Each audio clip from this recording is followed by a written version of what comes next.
Well, we've got our food plot all tilled up. It hasn't been tilled up in quite some years. And the last time I did it was with an ATV plow that worked really good, but it took me probably 45 minutes to an hour to till this up, where with the tiller, oh my goodness, it is so nice to have a tractor now. It took me only 15-20 minutes to do this, if maybe half an hour, but it's a heck of a lot easier. So, but we've got it all tilled up. I've got a blind. If you take a look, there's my blind up there. That's a shadow hunter blind up on stilts, and it's perfect because there are a lot of deer that come through these woods and come out into this food plot, and you get nice shots of them out here, and then you can actually shoot back on the other side of this tree line. And I've got another food plot that I planted a few days ago right over there. So just had time to put this one in today, so we're going to put it in. We're going to be using Crooked Bend Bronson's Buffalo Blend, and what I want is palatability all through the season. I want to make sure that I've got palatable stuff, things that the deer can eat all through the season. I want stuff for early season, mid-season, and late season. And this has a lot of different seed in it, and it's going to give you that palatability all through the year, and it's going to attract deer not only in the early season but also through the late season, through the rut and through the late season. So I'm going to go ahead and put that in, and then I'm going to get out my cultipacker and I'm going to pack this thing down. It's been a very, very dry year. Going to plant some seed, cultipack it, and we're ready for rain.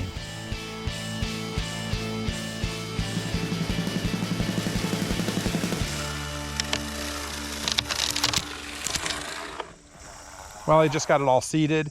I already had that pre-measured out, so I knew how much this food plot, the seed rate for this food plot would be.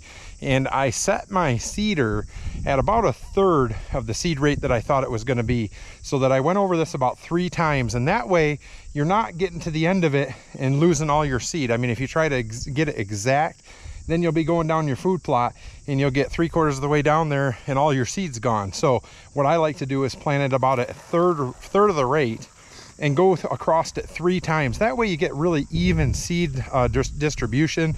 I'm not a farmer here. I'm trying to make food for the deer to eat, and that's it. I'm hoping for maximum germination because the seed that I'm using is high quality seed. In this food plot, I planted a crab apple tree right here. We had a massive drought this summer, so I don't know if it's going to survive in this soil. Might have to replant another one, but I've got some speckled alders planted around this food plot. I've got some hybrid popples over there in the corner for future stand sites that I planted this spring. We've done a lot of work on this property this year, and so planted hundreds of trees, and hopefully between the chestnuts, the white oaks, the crab apples, all that stuff is going to provide awesome food for them. But this food plot's going to be the primary forage for them this year and the coming years until those other ones start producing, and then it'll just enrich this whole land to have all the different types of food that they can have on one piece of land. And they're going to have water in the pond right behind me, so that will be a fantastic thing when it all comes together. But till then, our food plots are our primary food source.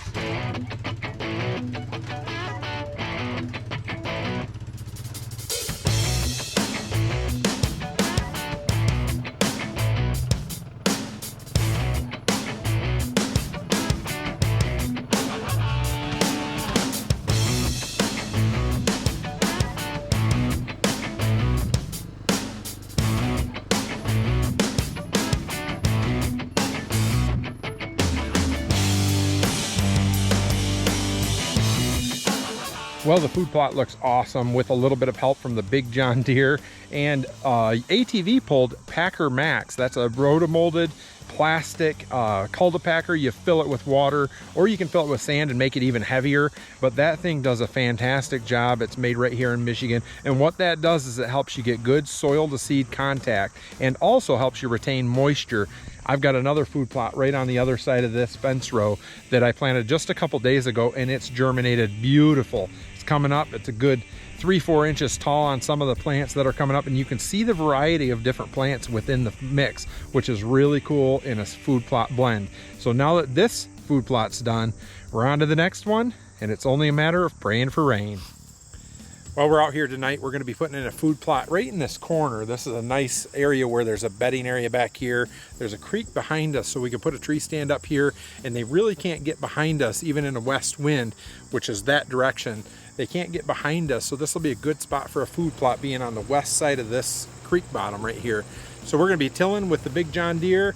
We're gonna be cultipacking with the ATV, and we'll be hand spreading the seed into the ground. But this will be a nice little pocket food plot right in this corner.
Don't forget to like and subscribe to my daddy's channel.